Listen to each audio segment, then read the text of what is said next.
नमस्कार साथियों, स्वागत है आपका आपके प्रिय प्लेटफॉर्म कृष्णा एकेडमी के यूट्यूब चैनल पर। मैं पवन तिवारी आशा करता हूं आप स्वस्थ होंगे, मस्त होंगे और बेहतर तरीके से अपनी पढ़ाई को कर रहे होंगे। यदि आप यूपी बोर्ड के स्टूडेंट हैं तो हमारे चैनल से जुड़ना ना भूलें।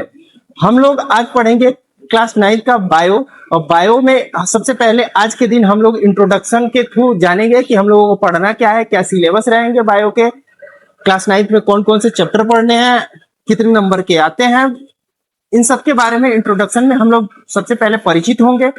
हमारे चैनल से जुड़िए और बेहतर से बेहतर तरीके से इस सिलेबस को आसान वे में हम लोग जानना प्रारंभ करेंगे और अंतिम चरण तक आप लोगों के साथ सहयोग करके और इसको सबसे आसान तरीके से आपको बताने में, सिखाने में हम लोग मदद करेंगे। हमारे चैनल के माध्यम से हर एक सब्जेक्ट को इतने इजीली तरीके से कंटेंट के माध्यम से उसको अलग अलग तरीके से माइंड मैपिंग के थ्रू प्रोवाइड कराया जा रहा है, जिससे हमारे आसपास के या जितने भी यूपी बोर्ड के स्टूडेंट हो आसान से आसान तरीके से सिलेबस को हंसते खेलते तौर पे समझ जाए और पढ़ ले। क्योंकि आजकल एक बहुत ही बड़ा क्रिटिकल ये समस्या आ गया है स्टूडेंटों के सामने कि वो बहुत ज्यादा देर तक सिलेबस की तरफ अपना फोकस नहीं रखना चाहते हैं। फिर से थोड़े से ही सिलेबस को पढ़ने के बाद से उनके माइंड स्ट्रेस में आ जा रहे हैं, वो स्ट्रेस फील करना प्रारंभ कर दे रहे हैं क्योंकि माहौल ही कुछ अलग हो गए हैं आजकल पढ़ाई के। इसीलिए हम लोगों ने बहुत चिंतन करने के बाद से साइंटिफिक तौर तरीके से ये अनुभव किया है, उसके बाद से अपना ऐसे कंटेंट प्रोवाइड करा रहे हैं ताकि बच्चों को स्ट्रेस फील ना हो और वो आसानी से आसानी तरीके से, जितने भी आसान तरीके हो वो आसान से आसान तरीके में सिलेबस को कवर कर ले और बहुत अच्छे तरीके से उसको आगे की तरफ बढ़ाते हुए लेके चले और हमारे साथ जुड़ के और हर एक सब्जेक्ट को बहुत आसान भाषा में, आसान तौर तरीके से, आसान एग्जाम्पल के साथ, जो आपके व्यवहारिक जीवन में एग्जाम्पल मिल रहे हैं उनके साथ समझने में, सिलेबस को आगे की तरफ बढ़ाने में और बोर्ड में अच्छे से अच्छा नंबर लाने में हम लोग पूर्ण सहयोगी होंगे आपके और आप आसानी से हमारे साथ जुड़ के सीख सकते हैं। तो इसको आगे की तरफ बढ़ाते हुए इस सिलसिले को आगे बढ़ा रहा हूँ और ले चल रहा हूँ। हम लोग को पढ़ना है बायो। बायो में क्या देखना है? बायो में देखिए क्लास 9 में बायो में ना हम लोगों को मात्र 2 चैप्टर पढ़ने हैं। पढ़ना था तो पहले 3 चैप्टर, लेकिन क्लासिफिकेशन को हटा दिया गया यूपी बोर्ड से। तो यूपी बोर्ड क्या, एनसीईआरटी ही हटा दिया गया, सीबीएसई भी नई क्लासिफिकेशन पढ़ा रहा है क्योंकि एनसीईआरटी बेस्ड जितने भी सिलेबस वो कंटेंट किया गया है इस टाइम, उस टाइम जब थे तो क्लासिफिकेशन को पढ़ना पड़ता था, लेकिन इस टाइम गवर्नमेंट क्या किया है, सीबीएसई बोर्ड ही हटा दिया है, फिर उत्तर प्रदेश गवर्नमेंट भी हटा दिया है क्लासिफिकेशन। तो अब हम लोगों को मात्र 2 चैप्टर पढ़ने हैं और उन 2 चैप्टरों में हम लोग कौन कौन से पढ़ना है। पहला चैप्टर जो होगा हमारे पास कोशिका होगा, जिसके बारे में आज मैं इंट्रोड्यूस करूंगा। सेल चैप्टर के बारे में मैं बताऊंगा और दूसरा चैप्टर जो हमारा होगा वो होगा टिश्यू यानी ऊतक होगा।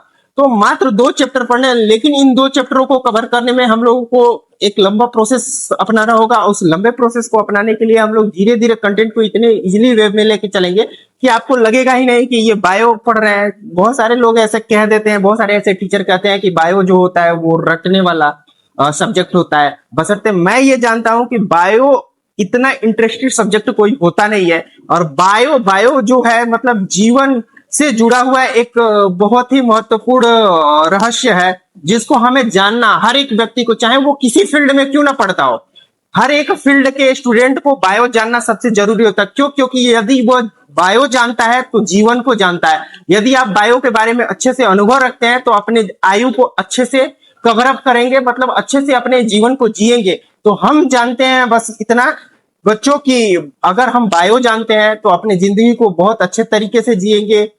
और यदि बायो से हमें परिचय नहीं है तो फिर तो हमें बहुत सारे ट्रीटमेंट की आवश्यकता होगी, बहुत सारे दूसरों से अनुभव लेने की जरूरत होगी। तो इसीलिए फिर हमें डॉक्टरों से सलाह लेने की जरूरत होगी या अन्य बायो के अनुभवी व्यक्तियों से हमें सलाह लेने की जरूरत पड़ जाएगी। तो क्यों ना हम खुद से बायो को जान के और अपने अंदर एक अनुभव प्रदर्शित करें, एक अपने अंदर अनुभव लें, जिससे कि हम खुद इस पे एक अपना पकड़ बनाएं।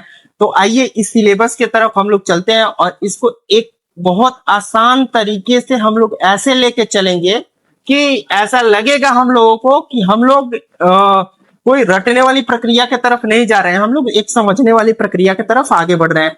आइए देखते हैं कोशिका। कोशिका सबसे पहले हम लोग जानेंगे कोशिका होता क्या है। पहला चैप्टर है क्लास 9 का कोशिका। तो कोशिका के बारे में सब सबसे पहले हम लोग जानेंगे, फिर जानेंगे कि कोशिका के अंतर्गत मुख्य रूप से कौन कौन से टॉपिक हमको पढ़ने हैं, तो यहाँ पे वो मेंशन किया गया है। फिर उसके बाद से हम लोग जानेंगे कि इस कोशिका के अंतर्गत पहले जो टॉपिक आएंगे उसके अंदर देखेंगे कि खोज किसने किया था, खोज का विषय खोज किसने किया था, फिर कौन कौन मिलके किए थे, फिर देखेंगे कोशिका के प्रकार कौन कौन से हैं, फिर देखेंगे कोशिका की आकृति व आकार कौन से है, कोशिका किससे बना होता है, कोशिका झिल्ली, केंद्रक और कोशिकांग जो है उनके अंगक हैं, फिर देखेंगे कोशिका में परिवहन कैसे होता है, ऐसे ही प्रत्येक कोशिकांग के क्या कार्य होते हैं। इन सिलसिले को आगे बढ़ाते हुए हम लोग एक एक करके टॉपिक को लेकर चलेंगे। और सबसे पहले जानते हैं हम, सबसे पहले अच्छा ये देखिए, अगर कोई आपके सामने ये प्रश्न रख दे कि कोई भी जीवधारी होता है वो बना कैसे होता है, जैसे सपोज कीजिए मैं मान लूं कि ये बिल्डिंग जो है वो कह सकते हैं कि ईंट से बना है, तो ईंट क्या है, इसका यूनिट पार्ट हो गया। अगर हम लोगों से जैसे कोई पूछे कि घर जो बनता है, जो बिल्डिंग तैयार होते हैं वो ईंट को जोड़ जोड़ के तैयार होते हैं ना, तो हम लोग कह सकते हैं ईंट से तैयार होता है। ऐसे ही यदि कोई आपसे पूछ दे कि मनुष्य जो है या कोई भी जीवधारी है, जो जीव है, वो किससे बना होता है, जीवधारी किससे बने होते हैं, पहला ही हमारे पास ये प्रश्न खड़ा हो रहा है कि जीवधारी किससे बने होते हैं। तो सबसे पहले बच्चों इसका आंसर देना होगा हमें कि जीवधारी किससे बने होते हैं। तो हम क्या कह सकते हैं कि जीव, जैसे ही ये चैप्टर हम लोग पढ़ेंगे तो आप लोग कह सकते हैं कि कोई भी जीवधारी किससे बना होता है, कोशिका से बना होता है। तो जिससे कोई भी जीवधारी बना होता है वो क्या कहलाता है, कोशिका कहलाता है। तो जीवधारियों की सबसे यूनिट पार्ट क्या हो गया, इकाई भाग क्या हो गया, कोशिका। क्या हो गया, कोशिका यानी सेल हो गया। वैसे ही बिल्डिंग का जो यूनिट पार्ट था वो क्या था, ईंट था, यानी एक एक ईंटों को जोड़ जोड़ के एक बिल्डिंग तैयार किया जाता है ना, ठीक उसी प्रकार से क्या किया जाता है, एक एक कोशिकाओं से जुड़ के किसी जीवधारी का निर्माण होता है। यानी जीवधारी अपने आप में एक कोशिका से निर्मित होते हैं। तो हम कह सकते हैं कि जैसे बिल्डिंग का निर्माण ईंट से होता है, वैसे ही जीवधारी का निर्माण कोशिकाओं से मिलकर बने होते हैं। अब हमारे जो प्रश्न खड़े हो रहे थे, जो प्रश्न ये बन रहा था कि जीवधारी किससे बने होते हैं, तो हमारे पास आंसर क्या आ गया कि जीवधारी किससे बने होते हैं, कोशिकाओं से मिलकर बने होते हैं। तो ये कोशिका से तो उत्तर आ गया, बशर्ते ये कोशिका क्या होता है ये जानना जरूरी है। तो हम लोग जानेंगे कि किसी जीवधारी की सबसे सूक्ष्मतम इकाई भाग जिससे उसके संपूर्ण शरीर का निर्माण हुआ रहता है वही क्या कहलाता है, कोशिका कहलाता है। तो आप लोग क्लास 8 में भी पढ़े होंगे, क्लास 8 में कोशिका चैप्टर पढ़े होंगे ना, तो उसमें पढ़े होंगे, क्या पढ़े होंगे कि जीवधारी की जो इकाई भाग होती है कोशिका कहलाती है। ठीक है, the smallest unit part of the living organism are known as a cell, ऐसे पढ़े होंगे यदि इंग्लिश मीडियम के स्टूडेंट होते हैं। तो यूनिट पार्ट ऑफ द, ये क्या था, सेल जो था ये यूनिट पार्ट था, इकाई भाग था, किसके, लिविंग ऑर्गेनिज्म के, जीवधारी के। तो ये कह सकते हैं ना कि अपने आप में एक यूनिट पार्ट मतलब इकाई भाग होता है। इकाई भाग क्या होता है कि अगर किसी चीज का वह सूक्ष्म से सूक्ष्म हिस्सा, सबसे छोटा से छोटा हिस्सा जिसको जोड़ जोड़ के और किसी चीज को निर्मित कर दे, जैसे ईंट का क्या था, सबसे छोटा भाग था और उस ईंट को जोड़ जोड़ के एक बिल्डिंग खड़ा कर दिए, वैसे ही इस कोशिका को जोड़ जोड़ के एक जीव का निर्माण होता है। तो हम कह सकते हैं कि ये क्या होता है, कोशिका किसी जीवधारी की वह सूक्ष्म इकाई जिससे उसके संपूर्ण शरीर का निर्माण हुआ रहता है, क्या कहलाता है, कोशिका कहलाता है, सेल कहलाता है। ठीक है, तो ये प्रश्न जो था सजीव किससे बने होते हैं, तो सजीव किससे बने होते हैं या जीव किससे बने होते हैं, तो इसका आंसर तो पता चला ना कि कोशिकाओं से बने होते हैं।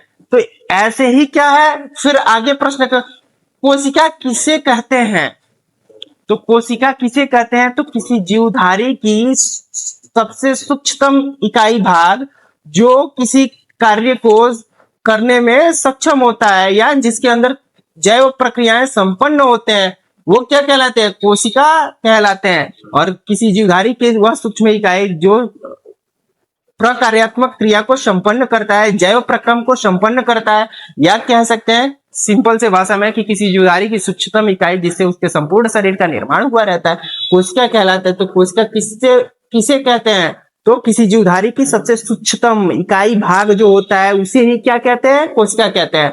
अब यहाँ पे आपके दिमाग में आएगा, जब मैं बार बार कह रहा हूं ना कि निर्मित होते हैं, कोशिकाओं से मिलकर निर्मित होते हैं, तो कोशिकाओं से मिलकर जो निर्मित होते हैं वो तो ठीक है, लेकिन हमारे सामने ये प्रश्न खड़ा हो जाएगा कि क्लास 8 में आप पढ़े होंगे माइक्रो ऑर्गेनिज्म, सूक्ष्म जीव पढ़े होंगे, तो वो सूक्ष्म जीव के बारे में जो आप पढ़े होंगे तो उसमें तो पढ़े होंगे कि बहुत सारे ऐसे सूक्ष्म जीव होते हैं जो एक कोशिकीय होते हैं, यानी एक ही कोशिका से बने होते हैं। अब तो यहाँ पे आ गए, यहाँ पे तो बिल्डिंग नहीं तैयार करेगा, यहाँ पे बहुत बड़ा स्ट्रक्चर कोई खड़ा करने वाला नहीं है। तो फिर हमारे सामने ये प्रश्न आ जाएंगे कि तो क्या होते हैं, तो बहुत सारे ऐसे जीव होते हैं ना जो केवल एक ही कोशिकाओं से बने होते हैं, और जब एक ही कोशिका से बना होता है ना जीव, तो उसको कहते हैं एक कोशिकीय जीव कहते हैं। अब क्या होता है, तो इसीलिए मैं बोल रहा था कि वो क्या होता है, एक जैव रासायनिक प्रक्रियाओं को संपन्न भी करता है। यानी अगर एक कोशिकीय जीव है ना, तो जैव प्रक्रम उसके अंदर एक ही कोशिका के अंदर संपन्न हो जाएंगे। इसीलिए मैं कोशिका डिफिनीशन में ये बातों को बार बार दोहरा रहा था कि वो यानी जैव प्रक्रियात्मक समूह को या जैव प्रक्रम को संपन्न करने में सक्षम होते हैं, सहायक होते हैं।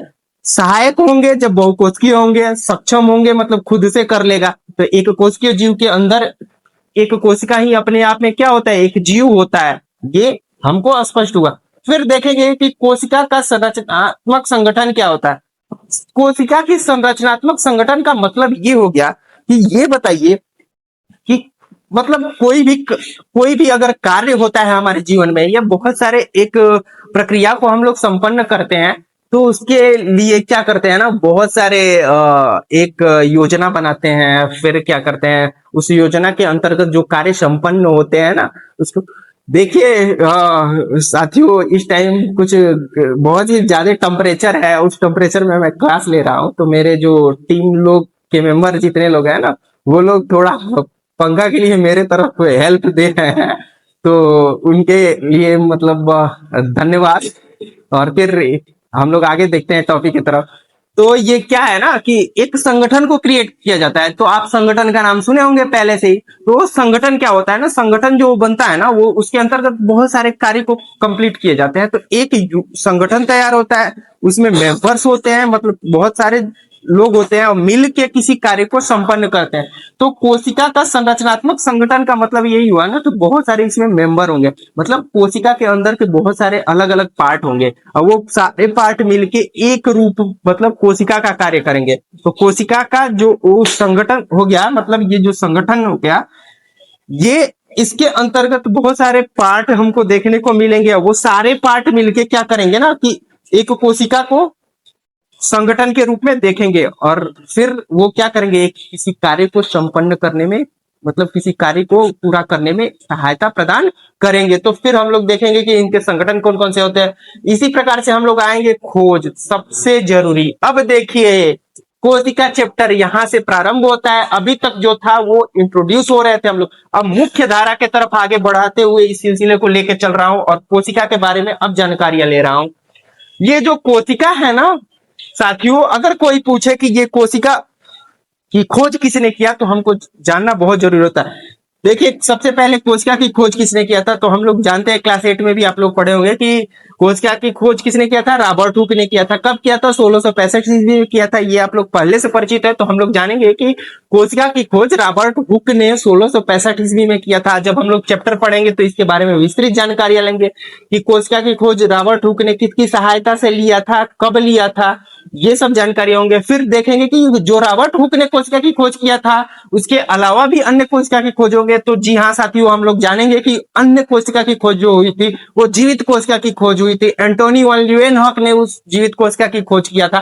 तो ये तो मृत कोशिका की खोज हुई थी, जब हम लोग देखेंगे, पहले पढ़ेंगे तो फिर बाद में पढ़ेंगे कि एंटोनी वन ल्यूवेनहॉक ने जीवित कोशिका की खोज तालाब में किया था। फिर आगे देखेंगे कि बहुत सारे कोशिका विषयक खोज, तो कोशिका विषयक खोज के अंतर्गत आ जाएंगे रॉबर्ट हुक भी आ जाएंगे, एंटोनी वन ल्यूवेनहॉक भी आ जाएंगे, क्योंकि उसने जीवित कोशिका की खोज की। कोशिका सिद्धांत के बारे में हम लोग पढ़ेंगे। फिर जैली सदृश संरचना को किसने प्रूव किया था, तो पुरकिंजे के बारे में हम लोग पढ़ेंगे। ये भी पढ़ेंगे कि कोशिका अपने पूर्ववर्ती कोशिकाओं से निर्मित होती है, क्योंकि आप लोग ये बात सुने होंगे कि बहुत कोशिका को क्या कहते हैं, अमर है, ये कभी मरेगा नहीं, ये मरता नहीं है। जो कभी नहीं मरता है उसी को क्या कहते हैं, अमर है। तो कह सकते हैं कि कोशिका क्या है, अमर है। तो ऐसा आप लोग सुने होंगे। तो यहाँ पे जो कोशिका की पूर्ववर्ती कोशिकाओं से निर्मित होने की बात जिसने की थी ना, जिसने सिद्धांत दिया था ना, कोशिका सिद्धांत दिया था, जिसने बताया था ना कि प्रत्येक कोशिका अपने पूर्ववर्ती कोशिकाओं से बनी होती है, तो वहां पे इन बातों को स्पष्ट किया जाएगा कि वाकई में कोशिका अमर होती है क्या। तो यू वो बातें कहाँ पे स्पष्ट होंगे, जब हम लोग कोशिका विशेष खोजों के बारे में पढ़ेंगे। फिर कोशिका के प्रकार, अब हम लोग देखेंगे कोशिका के प्रकार। तो देखिए साथियों, कोशिका के प्रकार में हम लोग कई तरीके से पढ़ेंगे। कोशिका की संरचना के आधार पर यदि कोशिका की प्रकार देखेंगे तो देखेंगे एक कोशिकीय जीव होते हैं और बहुकोशिकीय जीव होते हैं। तो ये हमारे पास आ जाएगा कि कौन कौन से एक कोशिकीय जीव होते हैं, इनके बारे में पढ़ेंगे, कौन कौन से बहुकोशिकीय जीव होते हैं, इनके बारे में पढ़ेंगे। फिर हम लोग देखेंगे ना कि अगर हम लोगों को पूछ दिया जाए ना कि कोशिका की जो मतलब संरचना होती है ना, संरचना में केंद्रक होता है, केंद्रक झिल्ली के आधार पर, उन केंद्रक के झिल्ली के आधार पर अगर कोशिका के बारे में पूछ दिया जाएगा ना, तो हम लोग फिर बताएंगे कि ये कोशिका केंद्रक झिल्ली के आधार पे या केंद्रक के आधार पे दो प्रकार के होते हैं। एक प्रोकैरियोटिक बताएंगे, दूसरा यूकैरियोटिक बताएंगे। इस टॉपिक को जब मैं पढ़ाऊंगा तो बहुत आसान एक तौर तरीका बताऊंगा, जिससे ना और दिमाग में हमेशा के लिए बैठ जाएगा कि प्रोकैरियोटिक किसे कहते हैं, यूकैरियोटिक। फिर कभी कंफ्यूजन नहीं आएगा, बहुत आसान तरीके से हम लोग समझेंगे। तो वो हो गया कि केंद्रक के आधार पे। अब फिर बहुत लोग ऐसे कह देते हैं ना कि कोशिका भित्ति के आधार पे और मतलब कोशिका के बाह्यतम संरचना के आधार पे बताइए ना कि कोशिका कितने प्रकार के होते हैं। तो वहां पे हम लोग कह देंगे ना कि फिर कोशिका को दो भागों में बांटेंगे। एक कोशिका, एक पे कोशिका भित्ति होता है, एक पे कोशिका भित्ति नहीं होता, तो बांट देते हैं पादप कोशिका, जंतु कोशिका। दो भागों में बांट देते हैं, एक पादप कोशिका, एक जंतु कोशिका। तो पादप कोशिका के अंतर्गत जितने भी आते हैं ना, उनमें क्या होते हैं, कोशिका भित्ति होते हैं। जो पादप कोशिका के अंतर्गत नहीं आते हैं उनमें कोशिका भित्ति नहीं होते हैं। तो पादप कोशिका के अंतर्गत बहुत सारे अन्य जीवों के बारे में भी हम लोग अध्ययन करेंगे, जो हमारे व्यवहारिक जीवन में सुनने में आते हैं नाम। फिर उसके बाद से हम लोग देखेंगे ना कि कोशिका किससे बना होता है। तो जी हाँ साथियों, ये सबसे महत्वपूर्ण टॉपिक होगा, हमारे सिलेबस के आधे हिस्से को यही कवर करेगा, कोशिका किससे बना होता है ये प्रश्न। देखिए, कोशिका झिल्ली होते हैं, कोशिका किससे बना होता है, कोशिका झिल्ली से बना होता है, केंद्रक से बना होता है, और कोशिकांग होते हैं। बहुत सारे कोशिकांग होते हैं। कोशिकांग मतलब कोशिका के अंगक होते हैं, जो क्या करते हैं, कार्यों को संपन्न कराने में सहायता प्रदान करते हैं। तो किसे किसे बने होते हैं, कोशिका झिल्ली, केंद्रक और कोशिकांग, इन सबसे मिलके कौन बने होते हैं, कोशिका बने होते हैं। तो ये क्या हुए, कोशिका के अंगक, केंद्रक और कोशिका झिल्ली मिलके किसको, कोशिका को बनाते हैं। अब क्या हो गया, लास्ट टॉपिक हमारा कोशिका में परिवहन। तो हम लोग जब ये भी पढ़ेंगे ना कि कोशिका में परिवहन कैसे होता है, हम बहुत सारे व्यवहारिक जीवन का उदाहरण इसके लिए बताएंगे। टॉपिक तो बड़ा इंटरेस्टेड रहेगा। और इसी में आता है आरबीसी का भूत। भूत देखे हो ना, भूत का नाम सुने हो, लेकिन रियल में हम लोग पढ़ के देखेंगे कि आरबीसी का भूत कैसे बनता है। आरबीसी का नाम आप लोग सुने होंगे, तो इसी कोशिका परिवहन में हम लोग पढ़ा जाएगा आरबीसी के भूत के बारे में। तो कोशिका परिवहन में देखिए साथियों, हम लोगों को पढ़ना है ना कि विसरण पढ़ रहे हैं, परासरण पढ़ रहे हैं, जो केमिस्ट्री में भी पढ़ रहे हैं, यहाँ बायो में भी पढ़ रहे हैं। क्लास 9 के केमिस्ट्री में भी पढ़ने हैं विसरण परासरण, और यहाँ पे भी विसरण परासरण के बारे में पढ़ने हैं। ऑस्मोसिस डिफ्यूजन होता क्या है, इसके बारे में हम लोग जानकारी लेंगे। और उसी के अंतर आएगा ना अल्प परासरण, सम परासरण, अति परासरण। ठीक है, इन तीनों के बारे में पढ़ेंगे। और इस सिलसिले को आगे बढ़ाते हुए फिर इसके बाद से हम लोग पढ़ेंगे कि अन्य बहुत सारे कोशिकांग जो है ना, वो अलग अलग कोशिकांग का कार्य क्या होता है। जैसे आप लोग माइटोकॉन्ड्रिया के बारे में पढ़े होंगे, गाल्गी ऑपरेटस के बारे में पढ़े होंगे, लाइसोसोम के बारे में पढ़े होंगे, बहुत सारे ऐसे कोशिकांगों के बारे में पढ़े होंगे। तो उसके बारे में नाम भी सुने होंगे, या नहीं पढ़े होंगे, तो हम लोग पढ़ने के लिए तो यहाँ पे आए हैं और पढ़ेंगे। और एक एक टॉपिक को इतने आसान तरीके से पढ़ेंगे ना कि ऐसे ही क्लास को सुनते ही आपको सब कुछ क्लियर हो जाएगा। हर एक चीज, एक एक पॉइंट क्लियर होते जाएंगे और हम लोग समझते जाएंगे। तो कोशिकांगों के बारे में पढ़ेंगे। फिर लास्ट में हम लोग पढ़ेंगे ना, जब कोशिका पढ़ रहे हैं ना, तो कोशिका के पढ़ेंगे विभाजन के बारे में। कोशिका विभाजन हमारा सबसे लास्ट टॉपिक होगा। उस कोशिका विभाजन में जब हम लोग पढ़ेंगे ना, तो कोशिका विभाजन के दो प्रकार कोशिका विभाजन कहते किसे हैं, कोशिका विभाजन के प्रकार कितने होते हैं, तो दो प्रकार होंगे, उन दोनों के बारे में पढ़ेंगे। ठीक है, फिर हम लोग पढ़ेंगे ना कि उसी कोशिका विभाजन के आधार पर हम लोग जो जेनेटिक हेरिडिटी इवोल्यूशन पढ़ते हैं ना, तो उसमें जेनेटिक में जो आते हैं ना क्रोमोसोम्स, गुणसूत्र जिनके को कहते हैं, जो रिप्रोडक्शन चैप्टर पढ़ते हैं ना, प्रजनन, उसमें आते हैं, क्या आते हैं, जीन के बारे में पढ़ने होते हैं। तो उसमें हम लोग पढ़ेंगे कि कोशिका की विभाजन जब होती है तो वो कैसे बढ़ते हैं, उनके आधार पे हम लोग पढ़ेंगे कि लिंग निर्धारण कैसे होता है। इसी चैप्टर के लास्ट में पढ़ेंगे कि कैसे वो लोग बट जाते हैं कोशिका के साथ, या जाके अन्य जीवों में लिंग का निर्धारण, मतलब जो रिप्रोडक्शन के प्रोसेस चलते हैं, जो जन्म किसी बच्चे का होता है तो उसमें लिंग का निर्धारण, जो उसके लिंग बनने की प्रोसेस होती है उसमें लिंग निर्धारण कैसे होता है, वो जो कोशिका विभाजन है उसी में हम लोग लिंग निर्धारण के बारे में पढ़ेंगे। तो इस तरीके से हम लोग अपने पूरे चैप्टर को समाप्त करेंगे, एक एक टॉपिक को पढ़ के बहुत आसान तरीके से। आज इंट्रोडक्शन का चैप्टर था इसीलिए थोड़ा मैं फास्ट चला और मुख्य बिंदुओं पे बस ध्यान केंद्रित कराना चाहता था। और जब क्लास स्टार्ट होगा, जैसे ही एक एक टॉपिक स्टार्ट होंगे तो एक एक टॉपिक में बहुत ज्यादा टाइम दिया जाएगा आपको, और बहुत आसान तरीके से अच्छे अच्छे एग्जाम्पल लाए जाएंगे जो हमारे व्यवहारिक जीवन के होंगे, और उनके बारे में उनको से जोड़ के आपको उन व्यवहारिक एग्जाम्पलों से जोड़ के आपको समझाया जाएगा, ताकि आपको बहुत अच्छे से समझ में आ जाए टॉपिक, और बस सुन के ही आपको पूरे बायो पे पकड़ बन जाए, ऐसा मैं आशा करूंगा। मैं पूरा कोशिश करूंगा, आपकी भी कोशिश होनी चाहिए हमारे साथ जुड़ के, हमारे साथ कोऑपरेट होके और पढ़ाई को बहुत आसान बनाए, और फिर हम लोग इस टॉपिक को आगे बढ़ाएंगे। अगले क्लास में मिलते हैं, तब तक के लिए धन्यवाद।